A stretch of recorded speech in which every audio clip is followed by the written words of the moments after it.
make a batch of soap with me from start to finish. You guys loved it last time I posted one of these, so I thought I would do it again. And you'll just have to bear with me because it's gonna be a longer video. Today I'm making a batch of my pink lemonade soap, which is part of the summer collection. And the first step is always the longest. I start out with a block of clear soap base and chop it into a bunch of little tiny cubes to look just like ice cubes. So lots of chopping to start. This can get pretty exhausting, but the end result is so worth it. When I first started making this soap, I would buy the ice cubes pre-cut, and I will say it was really nice, but way more expensive, so I've decided to cut them myself now.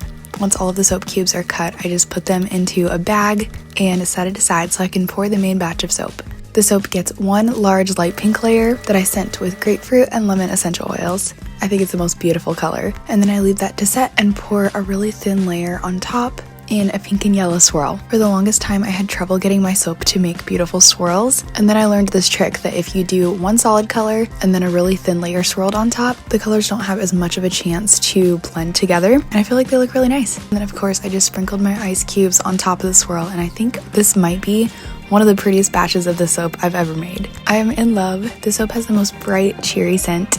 And I always get so many comments from you guys saying that this is one of your favorite scents. So I also launched a room spray in this scent. It's all natural, so if you just want to smell like a glass of iced pink lemonade, I definitely suggest it. I cut every batch of soap into 8 full-size and 8 sample-size bars, and then it's time to shrink wrap them. This is one of my favorite parts. It's honestly so relaxing. You can kind of just let your mind wander while you're shrink wrapping. Usually my team handles this for me, but I'm always happy when I have an extra day to get to shrink wrap too.